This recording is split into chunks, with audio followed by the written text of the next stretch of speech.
Hello friends, कैसे हैं आप सभी लोग। उम्मीद है सभी लोग बहुत अच्छे होंगे और अपनी तैयारी अच्छे तरीके से कर रहे होंगे। जैसा कि हम लोगों को पता है कि हमारा सीटेट का जो एग्ज़ाम है वो हमें 20 अगस्त को देना है।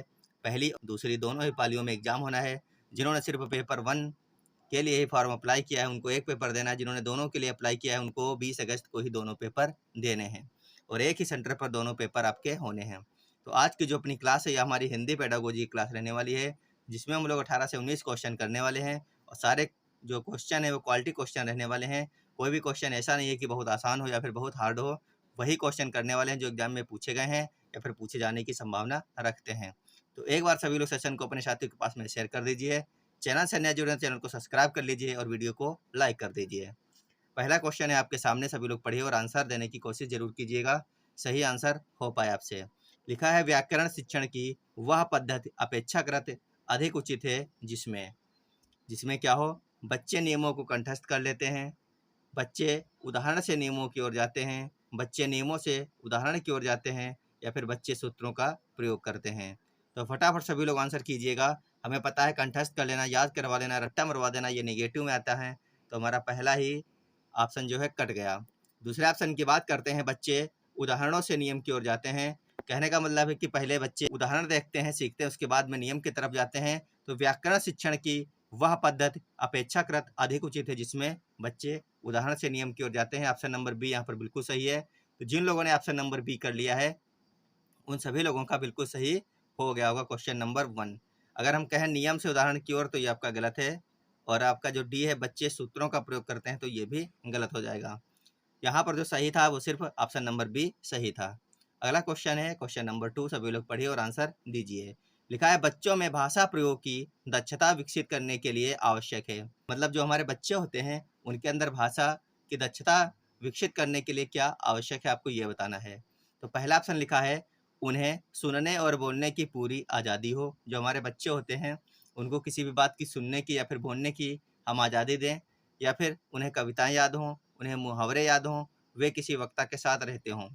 तो इसका बहुत ही आसान और सरल जो है आंसर हो जाएगा कि बच्चों को हम सुनने और बोलने की पूरी आज़ादी दें, जिससे क्या होगा उनकी भाषा प्रयोग की दक्षता अपने आप ही विकसित होने लगेगी। तो ऑप्शन नंबर ए इस क्वेश्चन का बिल्कुल सही है।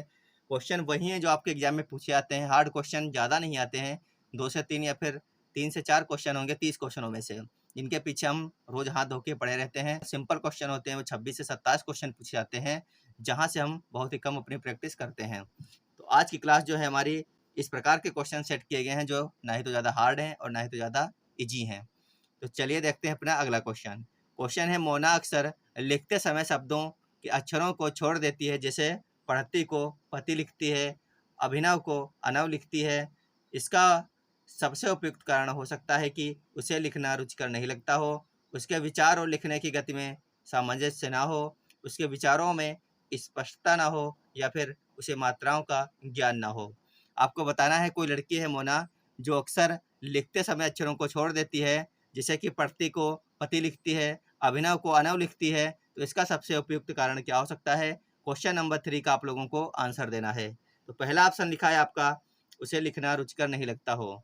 तो ये हम नहीं कह सकते हैं कि उसको रुचिकर नहीं लगता है इसीलिए वह जो है छोड़ देती है बीच बीच में अक्षरों को। तो पहला ऑप्शन हमारा हो नहीं सकता है। दूसरा ऑप्शन लिखा है उसके विचार और लिखने की गति में सामंजस्य ना हो। तो अगर उसके लिखने और विचार की गति में सामंजस्य नहीं है तो वो पूरा पूरा ही शब्द छोड़ देगी, अक्षर क्यों छोड़ेगी। तो बी वाला भी हमारा गलत है। उसके विचारों में स्पष्टता ना हो, ऐसा हम कह सकते हैं कि उसके जो विचार हैं उनमें स्पष्टता ना हो, इसीलिए जो है मोना लिखते समय अक्षरों को छोड़ देती है। तो ऑप्शन नंबर सी जो है हमारा वो बिल्कुल सही हो जाएगा। उसे मात्राओं का ज्ञान ना हो, तो यह भी गलत है कि उसको मात्राओं का ज्ञान नहीं है। वो मात्रा नहीं छोड़ रही है, वो अक्षर ही छोड़ दे रही है, यानी कि वो एक अक्षर को भूल जाती है। तो उसके जो विचार हैं उनमें स्पष्टता नहीं है। अगला क्वेश्चन है क्वेश्चन नंबर 4। लिखा है अपनी कक्षा में समावेशी माहौल का निर्माण करने के लिए आप किस बात को सबसे अधिक महत्वपूर्ण मानते हैं। आपकी कोई कक्षा जिसमें आप पढ़ाने गए हैं तो उसमें समावेशी माहौल का निर्माण करने के लिए इन 4 ऑप्शनों में से आप किस बात को सबसे अधिक महत्वपूर्ण मानते हैं। पहला ऑप्शन लिखा है आपके सामने विभिन्न प्रकार के दृश्य श्रव्य संसाधनों का सदैव अनिवार्य प्रयोग करना। दूसरा ऑप्शन लिखा है स्वयं के बोलने की गति को बहुत धीमा रखना। जबकि तीसरा ऑप्शन लिखा है सभी बच्चों के सभी भाषिक प्रकारों को समान रूप से संपादित करवाना। चौथा ऑप्शन लिखा है विभिन्न प्रकार के दृश्य श्रव्य संसाधनों का आवश्यकता अनुसार उचित प्रयोग करना। तो आपको बताना है इन चार ऑप्शनों में से कौन सा सही हो जाएगा। आपके दृष्टिकोण से देखा जाए तो आपको चारों ही ऑप्शन इसमें सही लग सकते हैं। एग्जाम में जब क्वेश्चन आया था तो बहुत सारे लोगों ने इसको गलत कर दिया था, लेकिन बहुत अच्छा क्वेश्चन है और इसका जो सही आंसर है वो है ऑप्शन नंबर डी। विभिन्न प्रकार के दृश्य श्रव्य संसाधनों का आवश्यकता के अनुसार उचित प्रयोग करना जो है ये सबसे सही इस क्वेश्चन का आंसर है और सबसे सटीक आंसर है। बाकी अगर हम सभी आंसरों की बात करें तो उनसे जो सबसे अच्छा आंसर था वो था इसका ऑप्शन नंबर डी और यही आपका आंसर सीटेट की तरफ से भी माना गया था। अगला क्वेश्चन है क्वेश्चन नंबर 5। लिखा है हिंदी साहित्य के इतिहास के संबंध में modern vernacular literature of Hindustan किसने लिखा है। गारसा दत्तासी ने लिखा है, जॉर्ज अब्राहम ग्रेशन ने लिखा है, सुनीत कुमार ने लिखा है या फिर धीरेन्द्र वर्मा ने लिखा है। तो आपको बताना है इन चार ऑप्शनों में से कौन सा ऑप्शन सही रहने वाला है। फटाफट सभी लोग इसका आंसर करिएगा। क्वेश्चन नंबर 5 है ये और इसका जो सही आंसर है वह है option number B, modern vernacular literature of Hindustan. ये किसने लिखा है? ये लिखा गया है जॉर्ज अब्राहम ग्रेयर्सन के द्वारा, यानी ऑप्शन नंबर बी इसका बिल्कुल सही है। आप लोगों को पता भी था और आप लोगों ने सही आंसर कर भी लिया होगा। चलते हैं अपने अगले क्वेश्चन पर। अगला क्वेश्चन है क्वेश्चन नंबर 6 जो कह रहा है सतीश 7वीं कक्षा का विद्यार्थी है।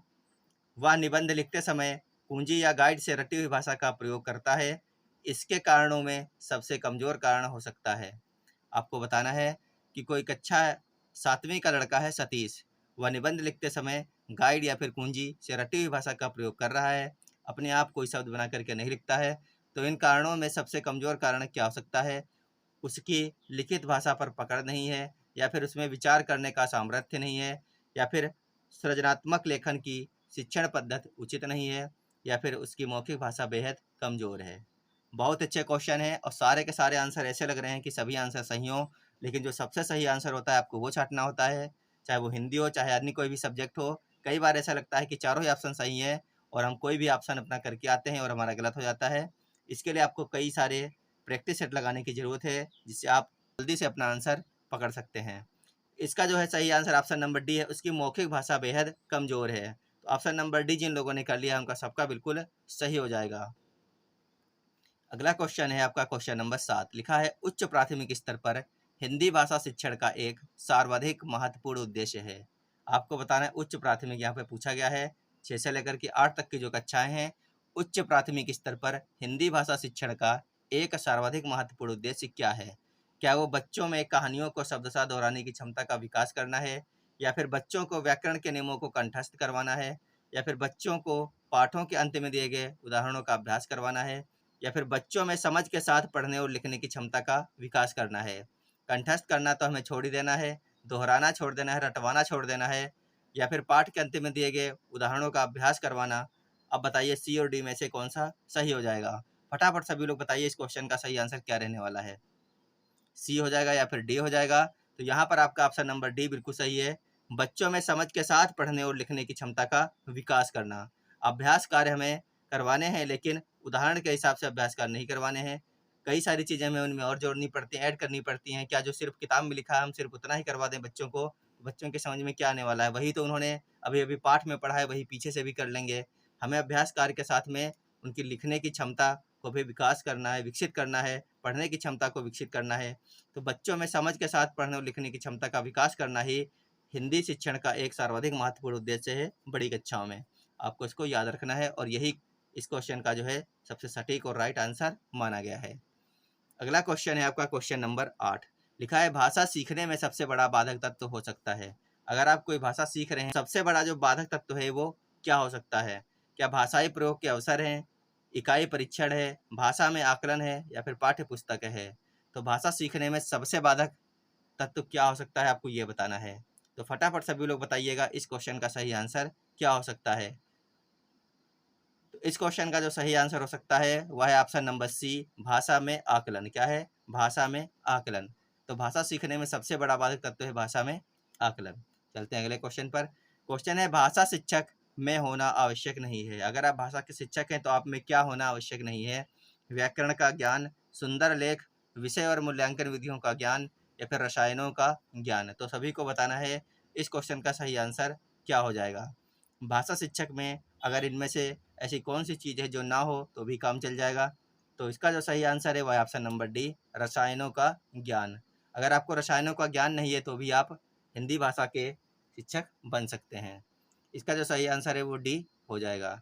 अगला क्वेश्चन है क्वेश्चन नंबर 10। लिखा है गद्य शिक्षण में काठिन्य निवारण किया जा सकता है चित्र दिखाकर, वस्तु को प्रत्यक्ष दिखाकर, मॉडल दिखाकर या फिर इन सभी माध्यमों से। तो गद्य शिक्षण जब हम करवा रहे हैं बच्चों को, तो जो कठिन चीजें आ रही हैं उनका निवारण करने के लिए हम क्या कर सकते हैं, यहाँ पे ये पूछा गया है डायरेक्ट रूप से आपसे। ये है क्वेश्चन नंबर 10। इसका जो सही आंसर है वो है ऑप्शन नंबर डी, चित्र दिखाकर भी हम कर सकते हैं, वस्तुओं को प्रत्यक्ष दिखाकर भी कर सकते हैं और कोई मॉडल दिखाकर भी कर सकते हैं। तो इनके जो है तीनों ऑप्शन सही थे, इसीलिए हमने कर दिया उपर्युक्त सभी। तो ऑप्शन नंबर डी इस क्वेश्चन का बिल्कुल सही आंसर हो जाएगा। अगला क्वेश्चन है आपका क्वेश्चन नंबर 11। प्राथमिक स्तर पर कविता शिक्षण उपयोगी नहीं है। फटाफट बताइए ऐसी कौन सी कविता शिक्षण है जो प्राथमिक स्तर पर उपयोगी नहीं है, जिसे छात्र सरलता से समझ सकें, जो कविताएं छात्रों की सृजनशीलता को बढ़ावा देने वाली हों, जो कविताएं अंतर्राष्ट्रीय वादों से संबंधित हों या फिर जिनमें नीति, हास्य, वीरता, देशभक्ति जैसी भावनाएं निहित हों।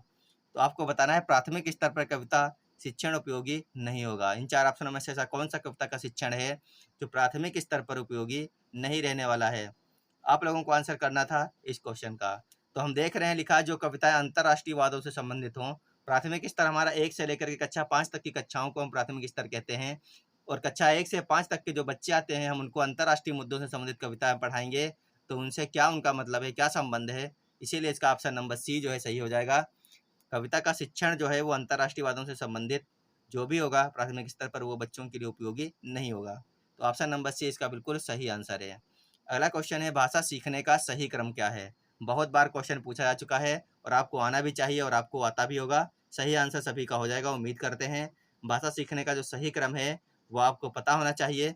सबसे पहले बच्चा सुनता है, फिर बोलता है, फिर पढ़ना लिखना सीखता है। तो आपका जो है इसमें सही आंसर ऑप्शन नंबर बी हो जाएगा। क्या हो जाएगा, सुनना, श्रवण करना यानी कि, फिर बोलना, फिर पढ़ना और फिर लिखना। तो ऑप्शन नंबर बी जिन लोगों ने कर लिया है उनका सबका बिल्कुल सही आंसर हो जाएगा। आसान क्वेश्चन था, आप लोगों को पता भी होगा, श्रवण करना, बोलना और पढ़ना लिखना। अगला क्वेश्चन है आपका क्वेश्चन नंबर 13। लिखा है 8वीं कक्षा के बच्चों के भाषा आकलन के लिए आप किसे सबसे कम महत्वपूर्ण मानते हैं। एक कोई बालक है 8वीं कक्षा में है, तो 8वीं कक्षा के बच्चे के भाषा आकलन के लिए आप किसे सबसे कम महत्वपूर्ण मानते हैं, आपको ये बताना है इस क्वेश्चन में। ये जो क्वेश्चन नंबर आपका 13 है।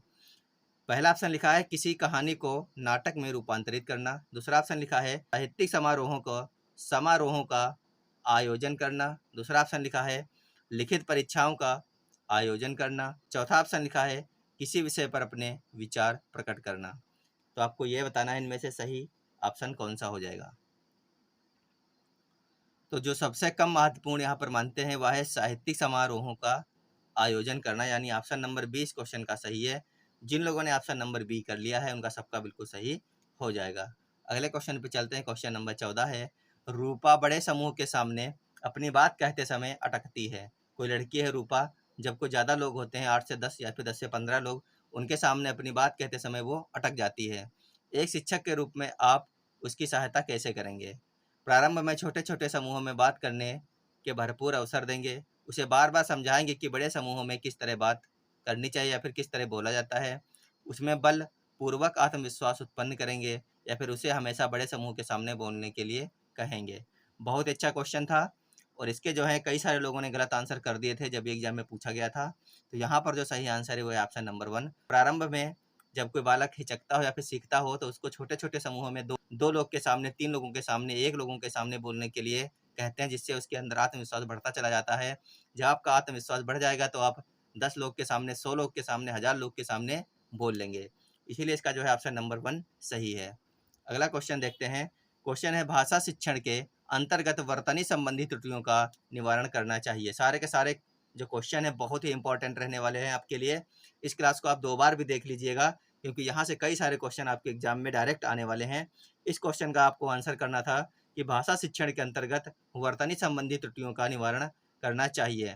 पहला ऑप्शन लिखा है वर्तनी का शुद्ध उच्चारण एवं लेखन अभ्यास करवाकर। दूसरा लिखा है त्रुटियों का प्रकार गिनाकर। तीसरा लिखा है वर्तनी के बारे में कुछ बातें बताकर। चौथा लिखा है त्रुटियों की उपेक्षा करके। तो इस क्वेश्चन का सही आंसर आपको बताना था कि यह है क्वेश्चन नंबर 15। इसका सही आंसर है ऑप्शन नंबर 1, वर्तनी का शुद्ध उच्चारण एवं लेखन अभ्यास करवाकर।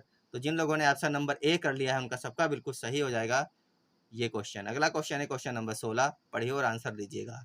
लिखा है उच्च प्राथमिक स्तर यानी कि कक्षा 6 से लेकर के कक्षा 8 तक का स्तर पर भाषा सीखने सिखाने की प्रक्रिया में डॉट डॉट की उपेक्षा बिल्कुल नहीं की जा सकती। शिक्षक के शास्त्रीय ज्ञान की, बच्चों की भाषिक पृष्ठभूमि की, या फिर बच्चों की सामाजिक श्रेणी, या फिर बच्चों के पाठ्य पुस्तकीय ज्ञान की।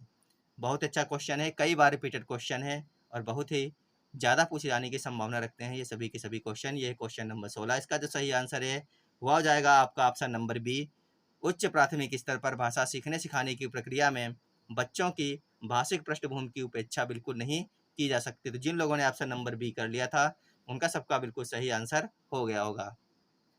अगला क्वेश्चन है आपका क्वेश्चन नंबर 17। लिखा है वर्णों के उस समूह को जिससे कोई निश्चित अर्थ निकाला या फिर निकला हो कहा जाता है। उसको शब्द कहते हैं, वर्ण कहते हैं, वर्ण समूह कहते हैं, या फिर वक्तव्य कहते हैं। वर्णों के उस समूह को जिससे कोई निश्चित अर्थ निकला हो, सभी लोग बताइए उसको क्या कहते हैं। फटाफट से सभी लोग आंसर करते रहिए। उसको क्या कहेंगे वर्णों के उस समूह को जिससे कोई निश्चित अर्थ निकला हो। जिसे कि ये लिखा है आपके सामने कल। तो यहाँ पे निश्चित अर्थ निकल रहा है कि आज जब हम बैठे हैं तो हमारे आने वाला कल का दिन हम उसको कल कहते हैं। लेकिन अगर हम इसको उल्टा कर दें, यहाँ पे लिख दें लख, तो लख इसका भी एक होता है लख। लख का मतलब होता है भाग्य। तो इसी प्रकार के जो वर्ण होते हैं जिनका कोई निश्चित अर्थ होता है उसको हम क्या कहते हैं, आपको ये बताना है। तो उसको हम कहते हैं शब्द कहते हैं। ऑप्शन नंबर ए यहाँ पर बिल्कुल सही है। जिन लोगों ने ऑप्शन नंबर ए कर लिया है उनका सबका बिल्कुल सही हो जाएगा। चलते हैं अगले क्वेश्चन पर। क्वेश्चन है प्याजे के अनुसार भाषा अन्य संज्ञानात्मक तंत्रों की भांति परिवेश के साथ डॉट डॉट के माध्यम से ही विकसित होती है। अंतःक्रिया, सामंजस्य, अलगाव या फिर टकराव। बहुत अच्छा क्वेश्चन है, उम्मीद है सभी लोग सही आंसर कर लेंगे। प्याजे के अनुसार भाषा अन्य संज्ञानात्मक तंत्रों की भांति परिवेश के साथ डॉट डॉट के माध्यम से ही विकसित होती है। क्या वो अंतःक्रिया, सामंजस्य, अलगाव या फिर टकराव है? तो फटाफट आंसर कर दीजिए सभी लोग, इसका सही आंसर क्या हो जाएगा। आज का ये जो क्वेश्चन है काफ़ी इंपॉर्टेंट है आप लोगों के लिए और उम्मीद है सही आंसर कर ले रहे होंगे आप लोग। इसका सही आंसर है ऑप्शन नंबर 1, अंतःक्रिया। क्या हो जाएगा? अंतःक्रिया इस क्वेश्चन का सही आंसर है। आप लोग बताना जरूर कि आपके इन 18 क्वेश्चन में से कितने क्वेश्चन सही निकले। तो आज की हमारी क्लास यहीं तक की थी। अगर आपको बेहतरीन तैयारी करनी है और आपको नंबर अपने बढ़ाने हैं तो आपको डाउनलोड करना है ये ऐप मास्टर शड्डा द लर्निंग है। यहाँ पर आपको कई सारी चीज़ें फ्री में भी मिलने वाली हैं और जिनको पेड नोट्स खरीदने हैं उनके लिए खास ऑफर चल रहा है। तो बहुत ही कम कीमत पर आप अपनी तैयारी को बेहतरीन कर सकते हैं। पिछली बार कई सारे बच्चों ने ये नोट्स खरीद करके अपनी तैयारी को बेहतरीन किया था और 120-125 नंबर तक लेकर के आए थे। तो बहुत ही अच्छे नोट्स यहाँ पर बनाए गए हैं, बहुत ही कम कीमत पर बनाए गए हैं। और अगर आपको फ्री नोट्स पढ़ने तो हिमांशी मैम के सभी नोट्स को यहाँ पर ऐड किया गया है। यहाँ वहाँ भटकने की ज़रूरत नहीं है। यहाँ पर आपको एनसीईआरटी की सभी किताबें मिलने वाली हैं जो आपके हिंदी और इंग्लिश दोनों माध्यम में उपलब्ध करवाई गई हैं और आपको प्रीवियस ईयर पेपर भी मिलने वाले हैं आंसर की के साथ में। तो आपको तुरंत डाउनलोड करना है मास्टर शड्डा द लर्निंग ऐप। तो साथियों मिलेंगे आप लोगों को अगली क्लास में। जब तक आप लोग स्वस्थ रहिएगा, मस्त रहिएगा और अपनी तैयारी जरूर करते रहिएगा और जितना हो सके प्रैक्टिस करते रहिएगा।